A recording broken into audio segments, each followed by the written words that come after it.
Welcome to Folio, an actual play podcast about solo and epistolary TTRPGs. I'm your host, Satah, and I'm showcasing multiple possible experiences of self-paced games by inviting guests to play them alongside me so I can compile our stories together. You can support the show financially at patreon.com/foliopod or with a one-off donation at ko-fi.com/foliopod. This is the third and final episode of our games of Highway Haunt, a one-page journaling narration story-building game inspired by the world of Alice Isn't Dead and the gameplay of Yahtzee by Jacqueline Lewis. The other two in it for the long haul with me today are Adam Vass and Joe. This is also the final episode of the year. Maybe I'll do a little, wrap-up post, a public post on Patreon or something like that at some point, but I can say at least that I spent more than 300 hours editing this show this year. That's spread out over 44 episodes on the main feed, 4 episodes on the bonus feed. It'll never feel like enough, I think. I want there to be more. I want to be able to do more. But as we all do, I have to live in the world that we live in. I have to live in the body that I live in. So all things considered, not bad. I think. Thanks for listening. I'll see you sometime early next year. With, actually, a game by Adam, which I'm very excited about. Okay. Let's go to turn 10. It's getting serious now. -1 gas. My gasoline score is 9. My journey score is 166. We got 14 fuel left. And we got 5 turns left. I rolled a 1, 2 2s, a 4, and a 5. A full house. 3 2s and 2 3s. The game ends when I run out of gas or when I run out of categories. I'm going to run out of categories fairly soon anyways. I'm going to do it. I'm going to roll again. Okay. 3 3 6 2 5. We don't have any 3s yet, so let's go for 3s. Let's go for 2. Well, I did that already, so let's go for 3s. So I have a 4 and a 5, which are in a row. I have 2 2s. I could either re-roll just one of the 2s and hope that it's a 3, or I could re-roll the 1 and hope that it's a 3 and a 6. I don't know math well enough to understand which one is more likely.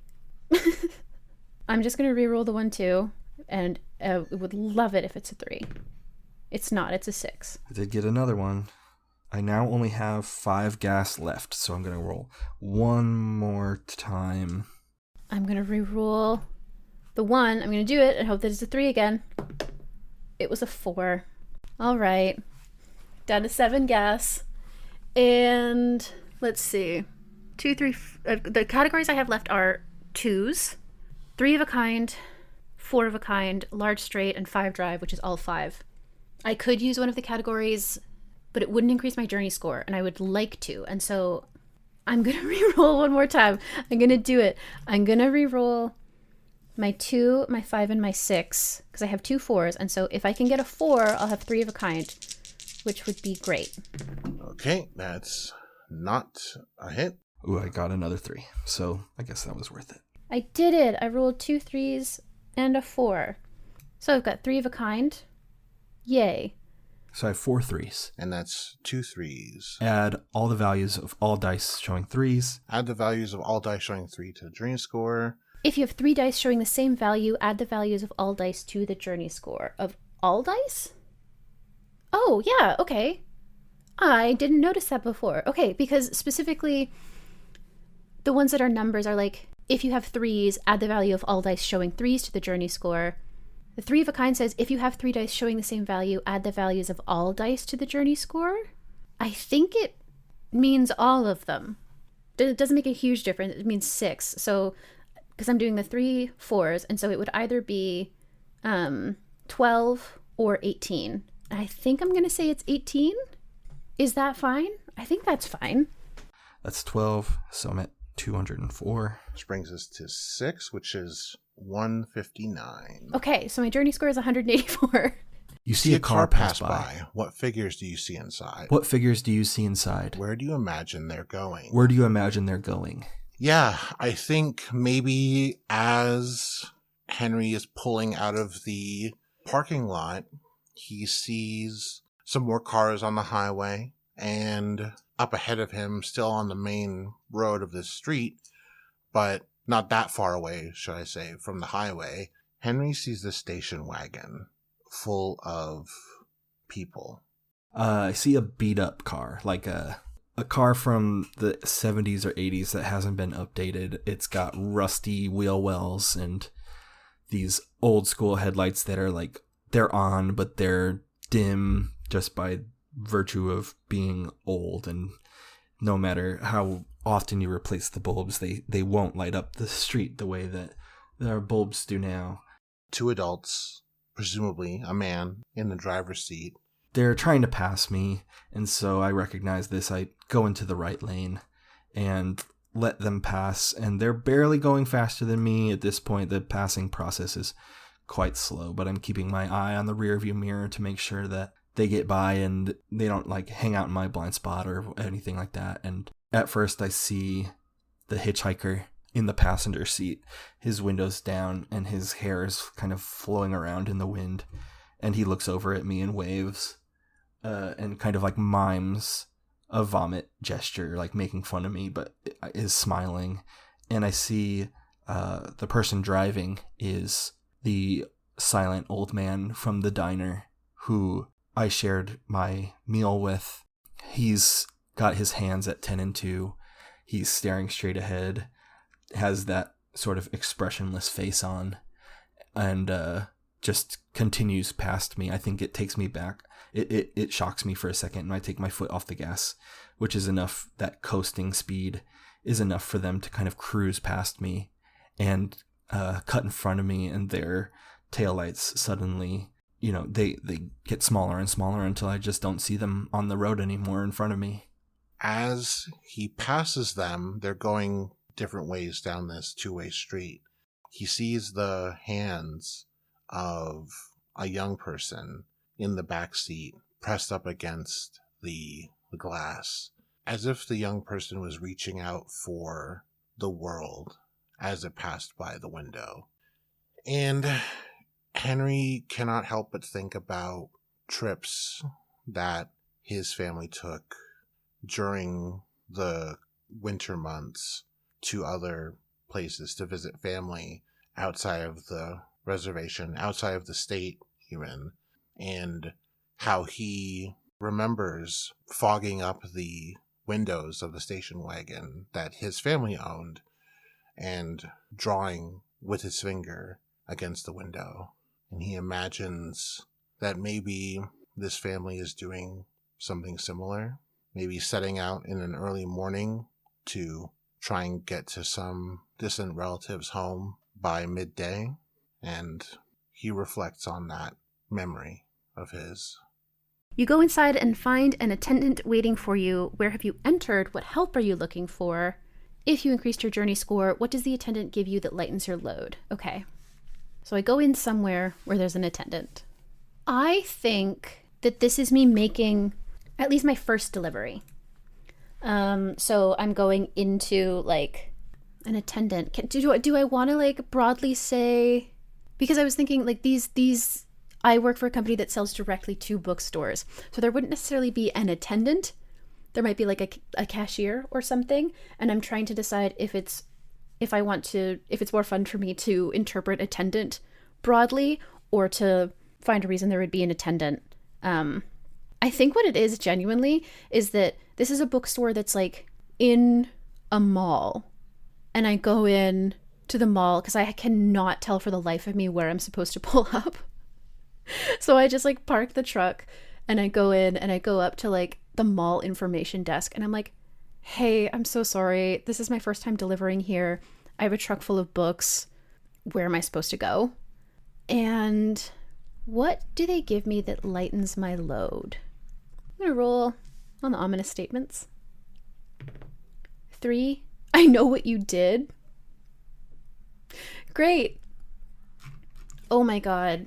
It's, this is the kid whose life we saved. This attendant. We don't recognize each other at first. And then like they're like they laugh and smile and they're like, yeah, no, it's the worst designed loading dock in the history of loading docks. Don't worry about it. No one can find it on the first try.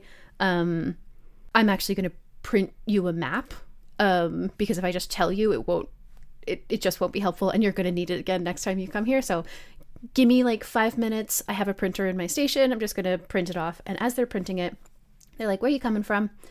And I say, my hometown, the name of my hometown. They're like, oh, no kidding. I lived there for a while when I was a kid. And I look at them. I'm like, oh, yeah? Maybe we knew each other. When was that? Or when did you move away? And they say the year. And I'm like, wait a second. Are you Jamie? And they look at me and they're like, oh, holy shit.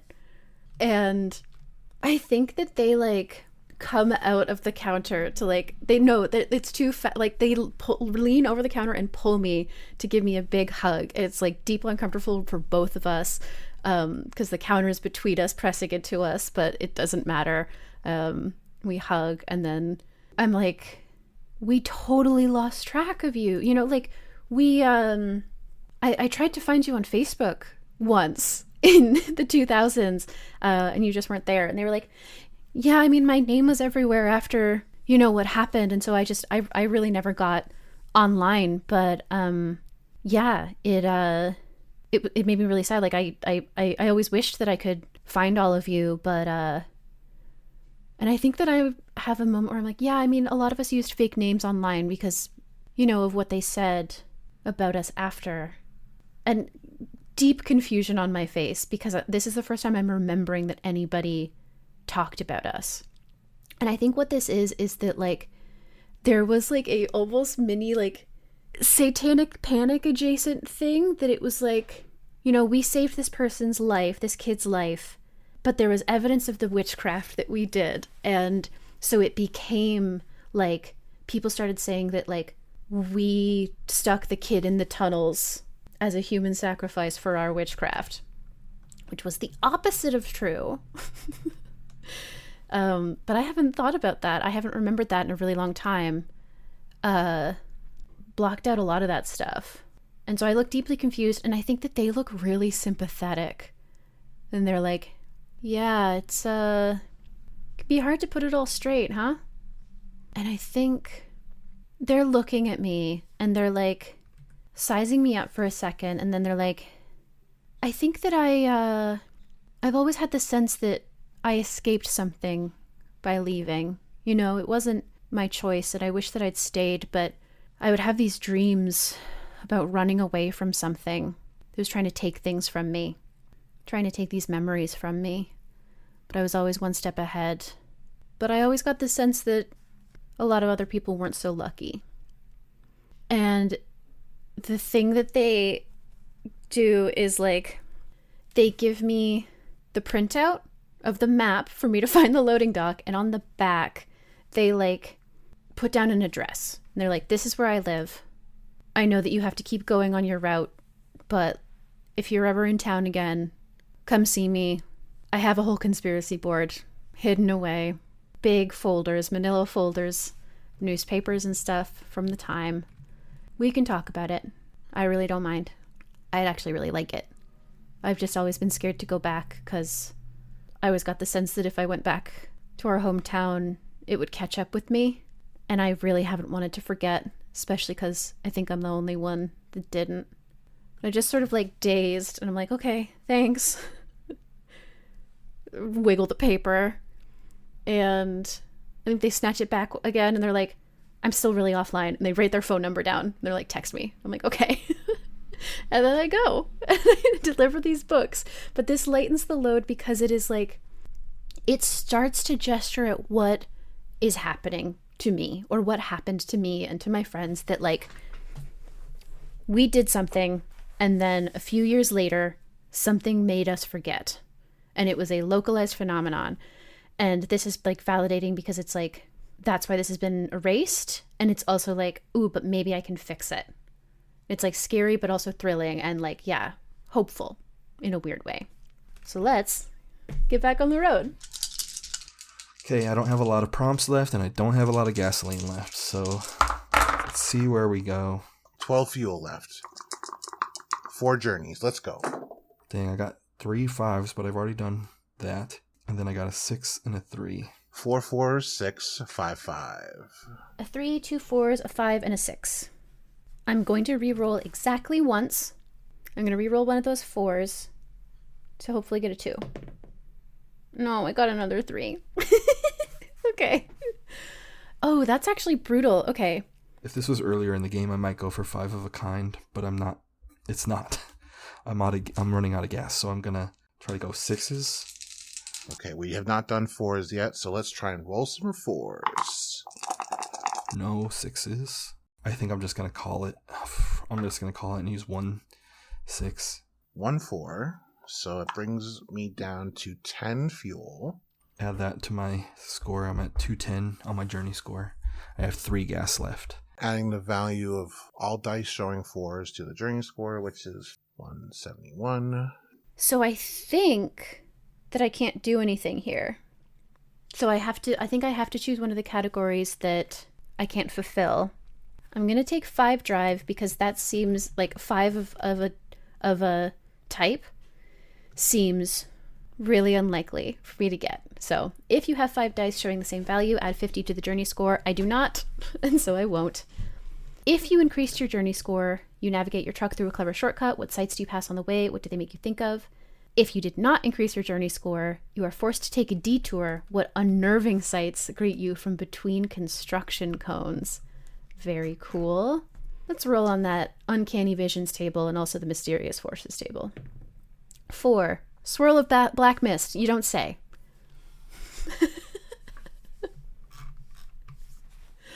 You don't say.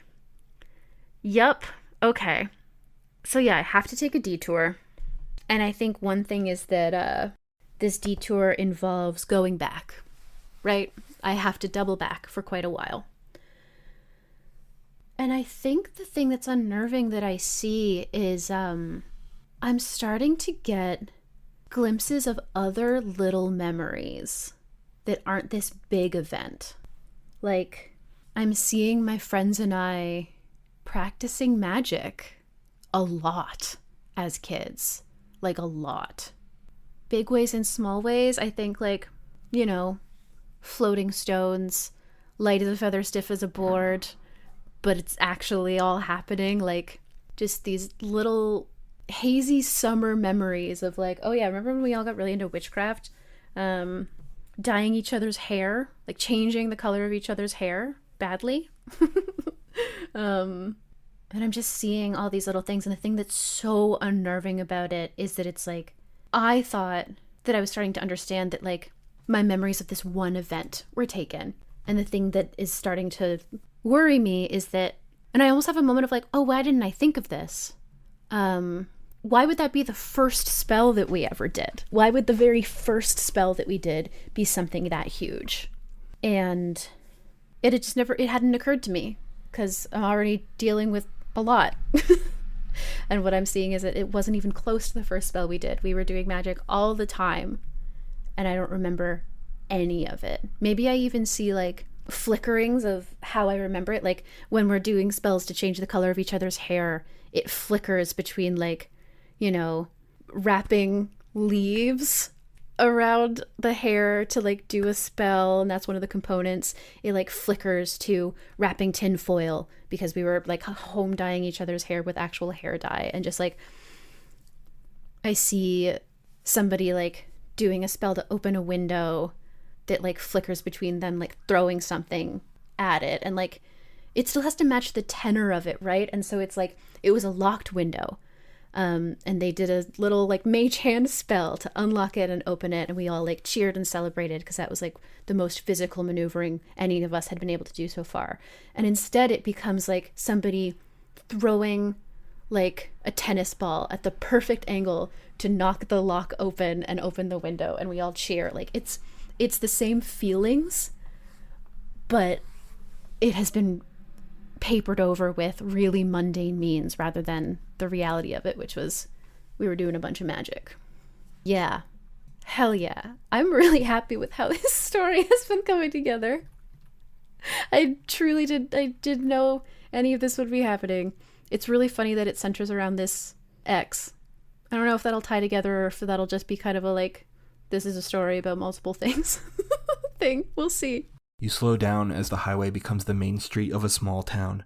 What in this town feels familiar? What in this town feels out of place? I think this is like a lot of speed trap towns in the American Midwest. There's one main road. There's a bar that's the only business that seems functioning and open. Has a handful of cars in the parking lot, and you can hear some music coming from it if you're driving slow enough, which of course I am. I'm a law-abiding truck driver here. And there's a couple houses with their porch lights on, but no interior lights because they've all left themselves the lights on for when they leave the bar tonight and they can't find their way home. Maybe a dozen, more than that, maybe like 40 houses in this neighborhood that kind of struggles to call itself a town. And it's familiar in that sense of loneliness and that inability to find purpose and self within a community. They all seem to have it, but as someone driving through it, I immediately feel alienated. It's a feeling that I've been very familiar with historically, and even more so now after my strange interactions with the people I've met on this drive. And it's clear that there is a community, a sense of belonging among these people that is absent in myself. And the thing that feels out of place is the lights, the porch lights. They seem to turn on only as or they seem to turn off as soon as I pass each house, sort of blinking out. And the view in my rear view mirror is pitch black. I don't see any houses. I don't see a bar. I don't see cars parked. I don't see traffic. There's just nothing behind me. It's almost as if by driving through this town, I'm eliminating it from the map. It doesn't exist after it has been observed. Okay. Billboard. You pass a billboard that catches your eye. Why can't you stop thinking about it hours later? Yeah, man. On a billboard just outside of this town of Shallow, there's a big billboard, and it is advertising the local house show for Big Time Wrestling Incorporated. And Henry sees people who maybe a couple years ago he actually like rubbed shoulder to shoulder with in locker rooms, where people who now are on TV and winning championships and selling out merchandise and signing autographs and working the big main events and such. He thinks about, where he and his brother were and how they had actually gotten a call from one of the big television companies to come wrestle on their program, just on a trial basis. No, nothing concrete, but it was something that was going to bring them to the next level, would get them more exposure. And even if they didn't get contracts, maybe they would learn something from some of their heroes whom they may bump into in the backstage area. But that was all set to happen the week after the accident. And by that point, Henry was in a cast and Dylan was gone. So the future is why Henry can't stop thinking about that billboard and what could have been. Wrestling is an art form that's full of hauntology, but it doesn't make it easier to stomach. Let's roll some dice. My gasoline score is down to 3. 3 gas. 3 more rolls. Let's go. 1, 1, 2, 5, 6. 1, 2, 4, 5, 6. God damn, I've been so close to so many straights. Not true in my general life. 3, 4, 3, 1, 5. I'm going to... Okay, let's say What do I do? Okay. I'm going to reroll once. I'm going to reroll the 1 and hope that it's a 3. It was a 6. There's no magic in the world.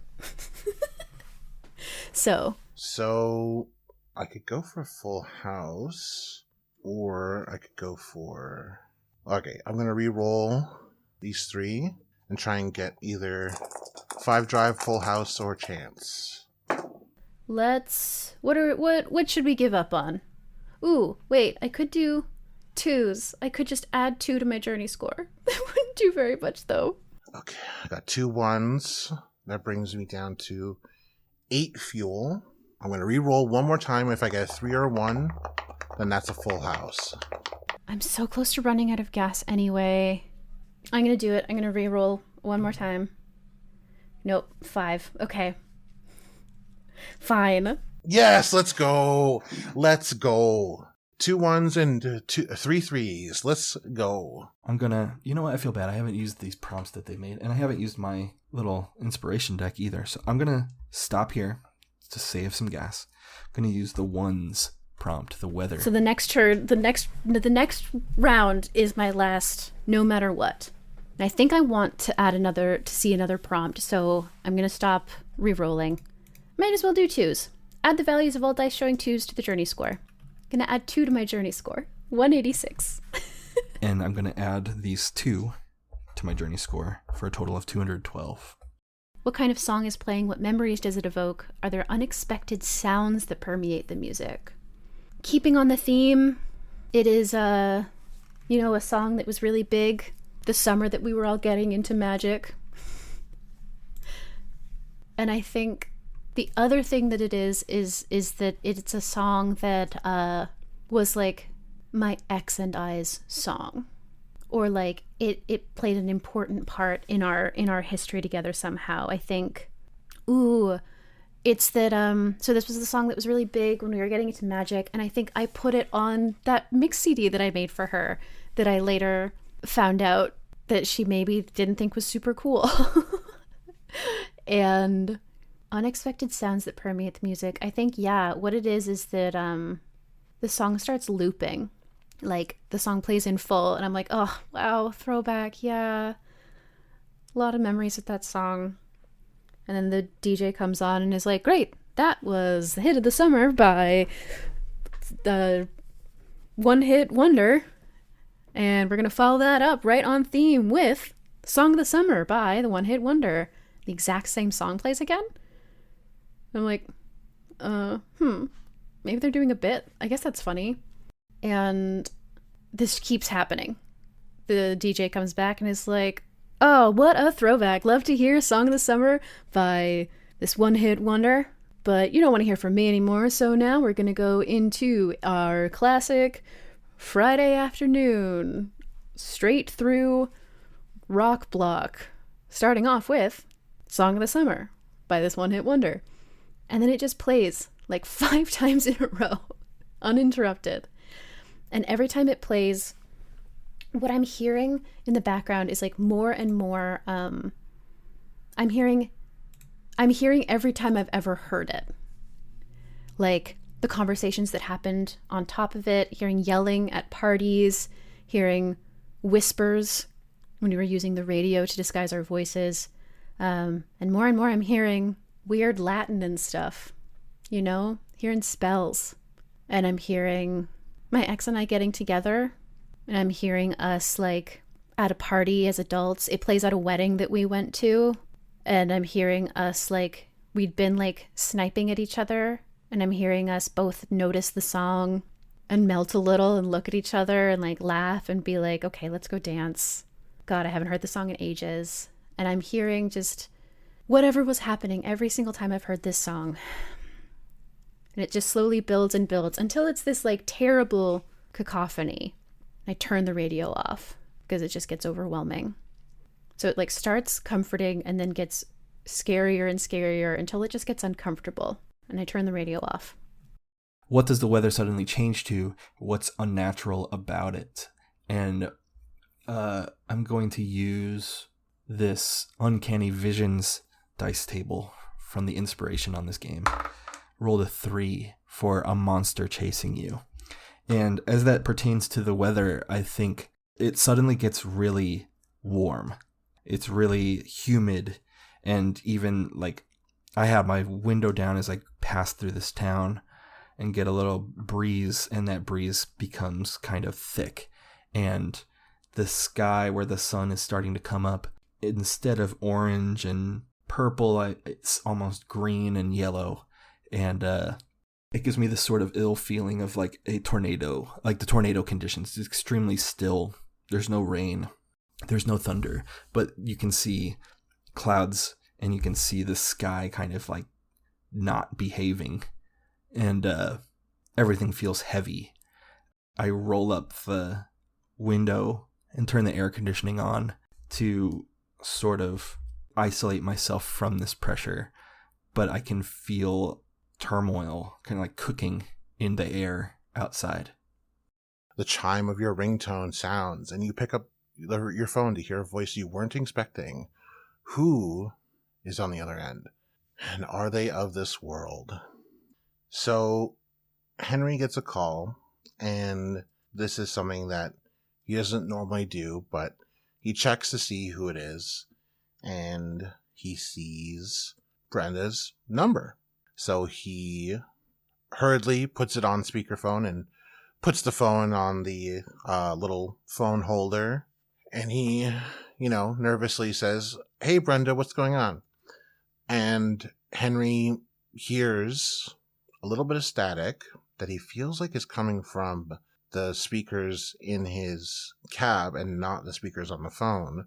And before he can sort of turn up the volume on his cell phone to make sure that the volume's turned up all the way, that he can hear the voice of Dylan, his old tag team partner, comes through the speaker.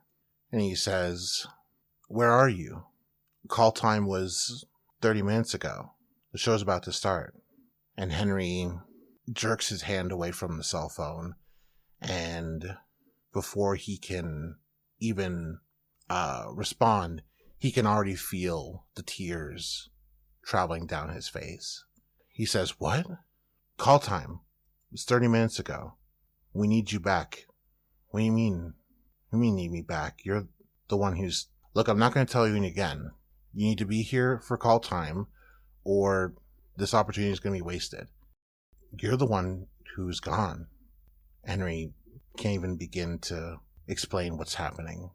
The voice of Dylan responds in a ghostly hum of a sigh, and he says, "Yeah, I guess I am. But you don't have to keep waiting for me." And Henry, at this point, has pulled over to the side of the road and cannot feel his hands. He just knows that the seatbelt around his waist is being gripped tightly. The knuckles on his hands are white. And as Henry is about to reach out for the phone, the call ends. And even though he can't feel anything but the pins and needles shooting up his arm, Henry grabs the phone and slams it against the windshield and starts screaming. And he hammers the wheel of the truck and collapses into his arms. There's only 2 prompts left. I have 2 gasoline. We got 2 things left. Gasoline goes down to 0, so this is going to be the last turn. Let's see if magically I'm going to roll a large straight or a 4 of a kind. That would be pretty magical. Doesn't seem strictly likely. I have 4s and 5 of a kind, which is looking really unlikely. Oh my gosh. 1, 1, 4, 4, 6. I'm going to re-roll my 6 and my 1s to try and get 3 4s. Well, at least I'm going to have 4s. Damn. Okay. I have 2 4s in this roll.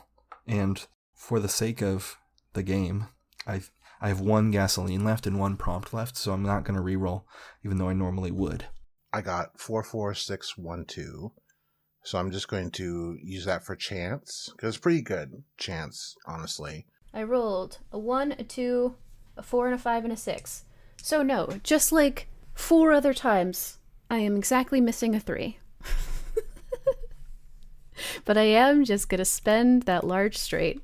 4s is a billboard. I add the value of all dice showing 4s, which there are 2, to my journey score to get 220. Add the values of all dice to the journey score. Increase your gasoline level by 10. So 196 plus 17 is 213. And my fuel is now at 16. Okay, so I have 16 chances to get a 5 drive.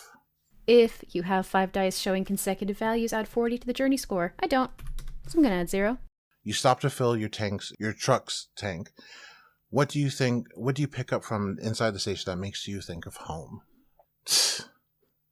You know, it's so funny. On the reserve and on the reservation, but this is me speaking in and out of character now, there's a cultural divide between indigenous people who prefer Coke products and indigenous people who prefer Pepsi products.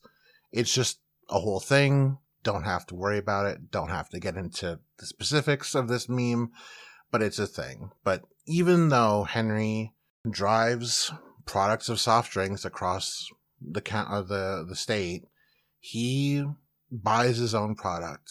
Yep.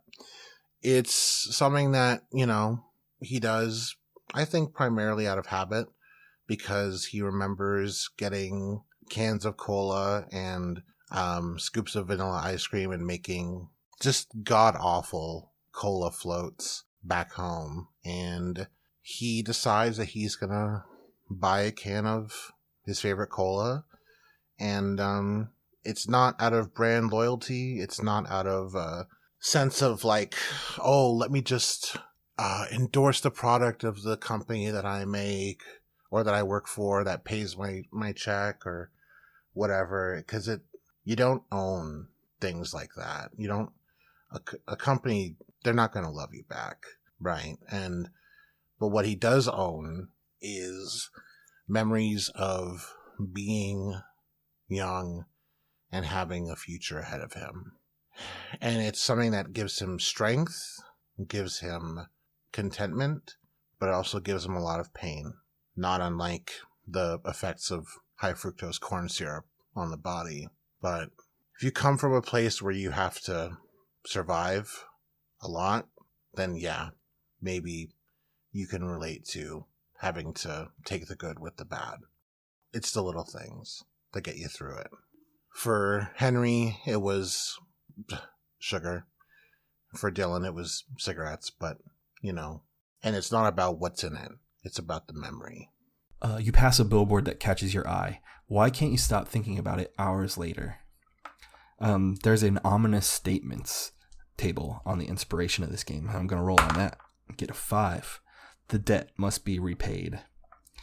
I think it's a thing that you would expect on a political billboard. The debt must be repaid. Or a bank, or a lawyer, or some sort of like, you know, entity that deals with debt, that deals with finances. The debt must be repaid. And it is instead a billboard for a local sect of a faith group, and the text is written across the chest of a arms outstretched priest with these really ornate robes. They actually have like the metal, the gold on the robes almost reflects in the morning sun on the billboard, and the billboard has been peeling off of its, like the design has been peeling off, and the face is obscured to the extent that there's nothing there. The top of the billboard is missing and kind of fades out into a paper tear until you just see this chest upon which is written, "The debt must be repaid." And I'm left wondering what incurred this debt and to whom payment is owed. And I can't stop thinking about the imposing presence that this gesture that's meant to be welcoming and inviting on behalf of the church instead feels like a prison. It feels like pressure, and it mirrors that pressure building in the sky from the sort of turn of this weather. You stop to sleep for a few hours and wake up in the dark, unable to move. There's someone in your room. How do they embody that which haunts you? If you did not increase your journey score, what do they do that deepens your haunting? Okay, so the thing that I was haunted by was I'm grieving the breakup, and I just moved back to my hometown, and I'm remembering that maybe I did magic as a kid. Yup. Oh, and this ties it together. Okay, so what this is I'm in like a motel, and I wake up and I'm unable to move. There's someone in my room. It's my ex, and I think she's just looking at me, and she looks upset, which was not uncommon. I don't think this is the first time that I woke up and she was just staring at me, clearly like still having an argument that I thought was over because I went to sleep. And she's staring at me and I can't really move. I'm just looking at her. I can move my eyes. Classic sleep paralysis style. And she says, I was never able to tell you everything I did to protect you. And I resented you for it. I got you out of that place. The worst of the damage had already been done, but not all of it. And I was never able to tell you.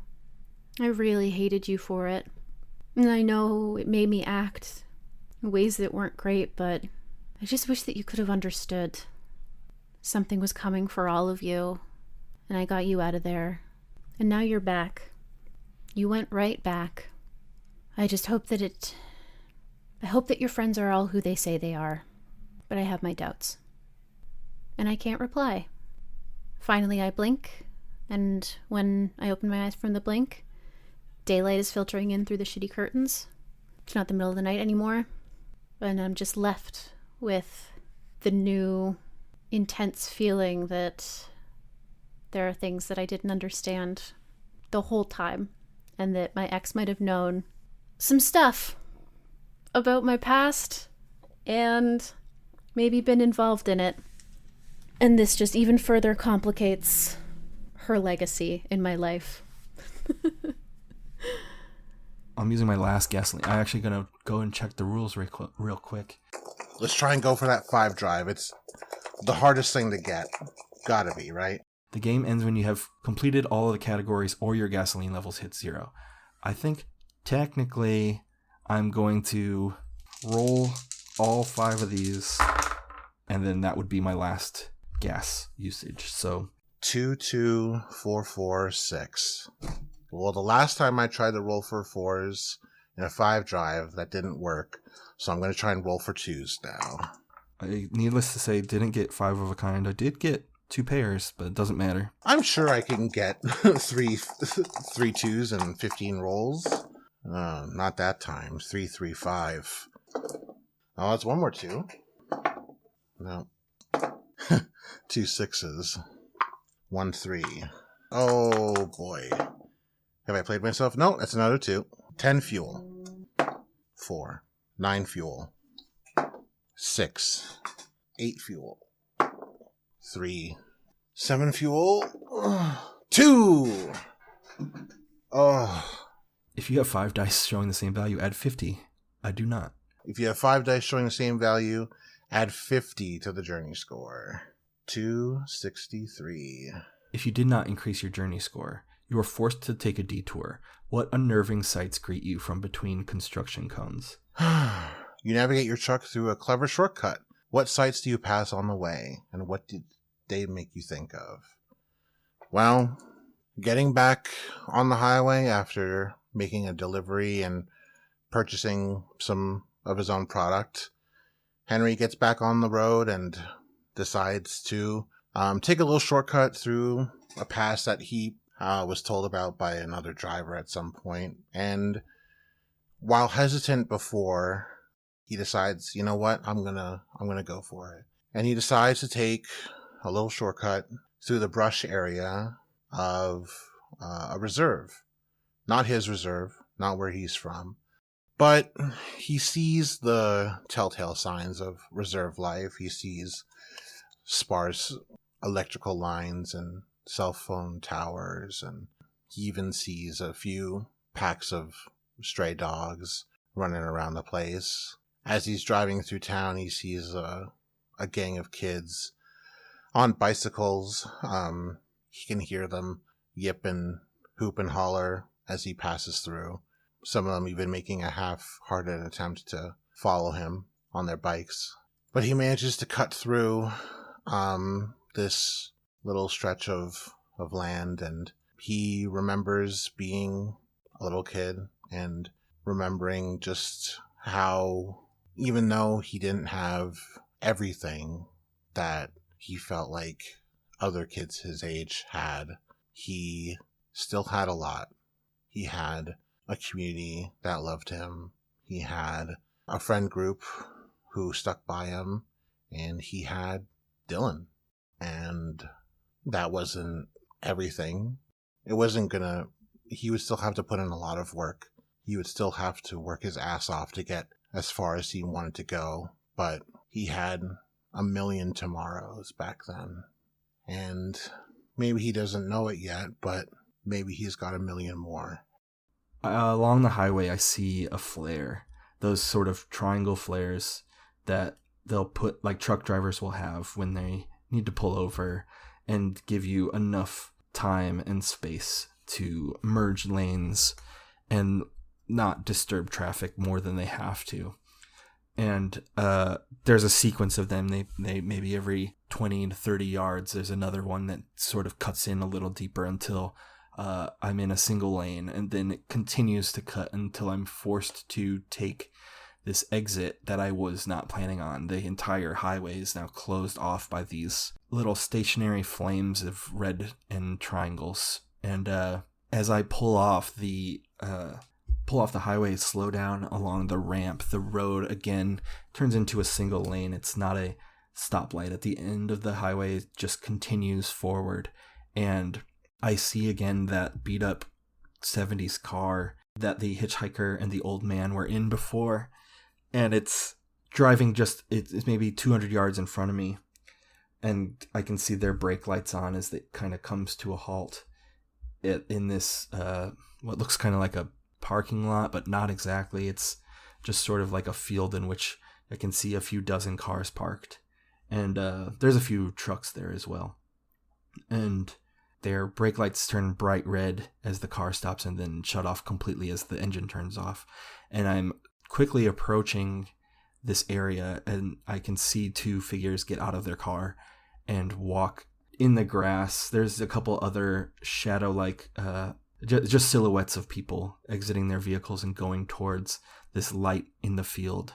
And I can see, as I get closer, these banners that I can't quite read, but look like the sort of felt banners that would be on display in a Catholic church.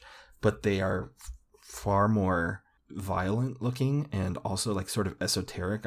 I realized that the text on them is not in English alphabet. It's actually not in any alphabet I've seen before. It's these weird, crude, almost like hieroglyphs, these symbols that I can't quite interpret. And as my truck comes to a stop at this parking field, I hear the feedback of a microphone through these clipping speakers ahead, and it looks like all of the people here are attending a tent church at sunrise, and I can't see all the way to the pulpit, but I can see the sort of the lid of the tent obfuscates the upper body, and I see this faith leader step up to the pulpit with arms stretched wide, the same arms that displayed the text on the billboard, "The debt must be repaid."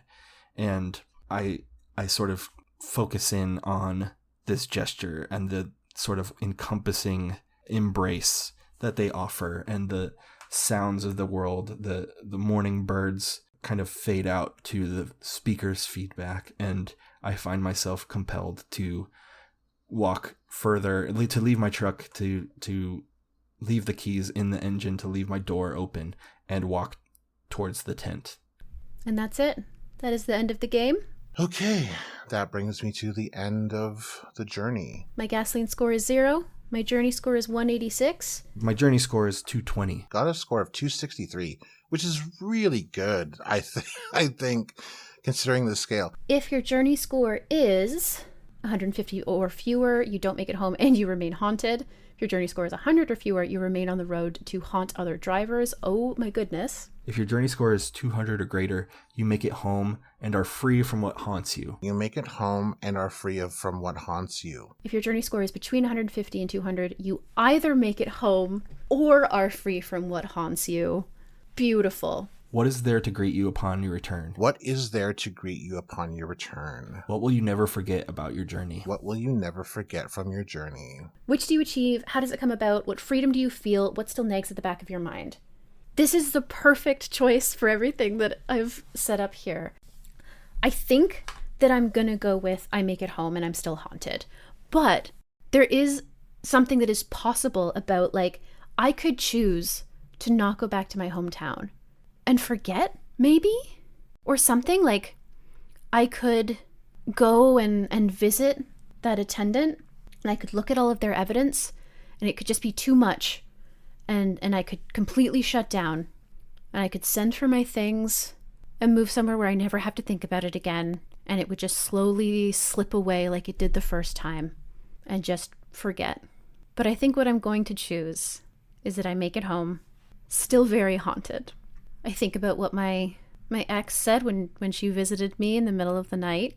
And I think there were probably pleas in there to do exactly that, right? Like she before she disappeared, she told me, like, you can just leave. You if you never go back, maybe there's still time. It might not have its hooks in you yet. You could just forget. And then all of my effort wouldn't be for nothing. Please. And I consider it, but ultimately I need to know too badly. I need to know what everyone else remembers. And now, unfortunately, my ex, I think we even get the line of, like, me shaking my head and being like, you always underestimated my curiosity or something. You know, like, she never thought that I would be interested and look deeper into something. She thought that I was shallow. And I'm like, so of course you told me all of this and thought that it would work and that I would just listen. But no, now I need to know who the fuck you were and what happened. So I'm going home and figuring it out. Henry finishes his deliveries and at some point in the early afternoon makes it back to the depot where, you know, he drops off his truck and gets into his own car and drives off. And he finally makes it back to his apartment at some pretty okay-ish part of town. And I dive back in, drive, deliver the rest of my stuff, head home, and I'm haunted. Which do you achieve? How does it come about? Yeah, how does it come about? It's fine. It isn't even a problem. Nobody's even trying to touch me yet. I can just drive home. Actually, the universe would love if I drove home. Or at least the thing that is pulling me back there would like me to. So it's easy. All of those billboards that I saw that said, don't look back, big storm took them all out. Weird. So it's easy. It's easy to get back home. I think there's some missing time. There's some you don't see in this story. Leaving the tent church, you don't see the drive home. You don't know where the church was or how far from home it was. But I walk into my house and I'm greeted by Duke, who jumps up on me, big front paws up on my chest, and kind of sniffs me and is excited and kind of like pokes at the new flashlight keychain on my key ring. He enters the apartment and the first thing that he hears is the scratching of some claws against some hardwood floor as his dog, Alex, comes up to him and greets him and tries to jump up and lick his face. Wags his tail and sort of abruptly pauses and whelps and then kind of like runs into the next room by himself. Henry greets him and makes sure that Alex has a full bowl of food and water, and upon realizing that everything is in order, he gets out of his clothes and he takes a shower. And when he comes out of the shower, he starts to feel the strain of the long hours on the road on his body. So he decides to head to bed. But before he heads to his bedroom, he notices that on his phone which he plugs in, he notices a voicemail from Brenda. I take my hat off and put my hat and keys and wallet on the table, and I go into the living room and sit on my chair, my big, comfy, reclining chair, and I bring out this I crack the spine of this fresh paperback book that's titled Our Debt. What freedom do you feel? I think I feel the freedom of having a purpose. Like, I have a goal in mind now, something that I want to look into and figure out. And I don't have anybody who will tell me no.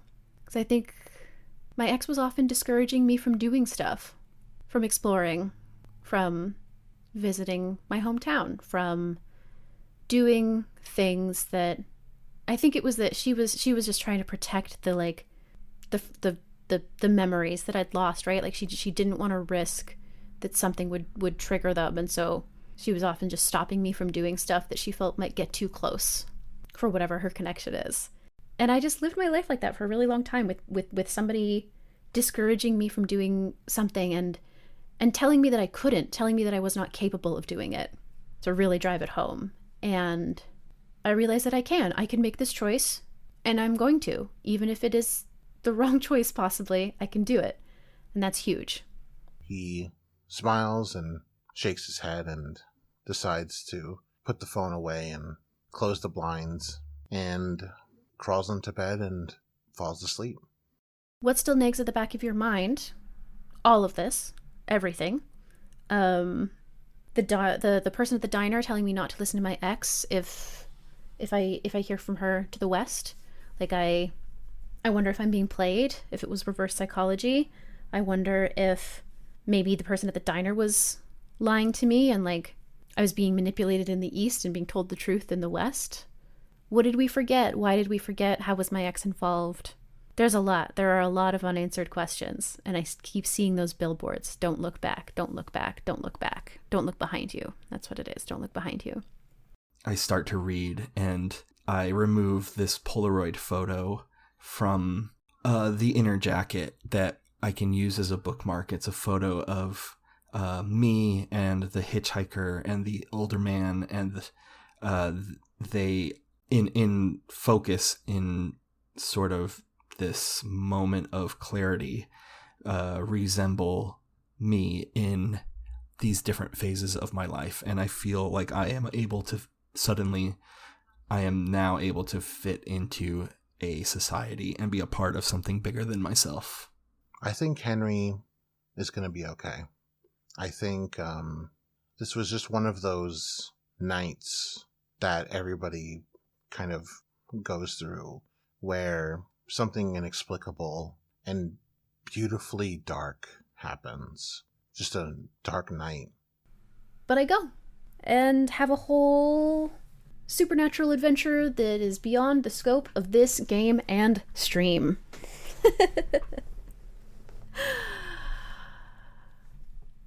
Hell yeah. This was a really wonderful game to play. I'm glad that I was able to guide Henry through a pretty important and transformative moment in his life. I'm so glad that I returned to this game. What a cool game. What a fun, weird, strategic method of getting narrative. I am a huge fan of just merging these mechanics and the way that you track numbers and the gambling of it, essentially, but all of that being ultimately in service of a story. This rules. It's a one-page game, double-sided one-page game. It was made for a one-page game jam, I'm relatively sure, and it's so good. It's simple and evocative. The tables, fucking shout out to those tables. I don't know what my game would have been like without them. Just completely different. It is a wonderful balance of open-ended narrative questions and resources to help you find cool answers. Maybe it's not as spooky as it could have been, but I feel like this is a very dramatic, very grounded but also very surreal episode. And I'm sure that Highway Haunt has like lots of different ways of interpolating the prompts and such. But I kind of wanted to keep it a little bit more sort of late era David Lynch, I guess. I loved this. I loved this so much. I have no idea what it would be like to play with other people. But it is just say it's a game for one or more players. Be fascinated by that. Maybe play it with somebody who knows a little bit more about odds and dice. I don't know. I think I got a lot of beginner's luck. And indeed, I've never had this much luck in regular Yahtzee. So who knows if future playthroughs would be as successful as this. But this was nice. Cool. What a great game. I'm really happy. I like the story that I told with that. Went a lot of directions that I didn't expect, which is great. I love to surprise myself. I think that's it. I'm going to leave the recording here and then send these off to you, Satah. And thank you so much for having me. This has been Folio, an actual play podcast about solo and epistolary TTRPGs. You can find transcripts, game statistics, and more at foliopod.site. You can help pay for hosting costs, game purchases, and maybe eventually a bit of my production labor at patreon.com/foliopod or ko-fi.com/foliopod. You can find Adam on bluesky at worldchamp.bsky.social, and you can find their games at worldchamp.io. You can find Joe at thebedroompunk.bsky.social. You can find Satah, that's me, at posetachips.gaygothvibes.online and Bluesky, and my stuff generally at gaygothvibes.online. This week, Adam and Joe and I finished our games of Highway Haunt by Jacqueline Lewis.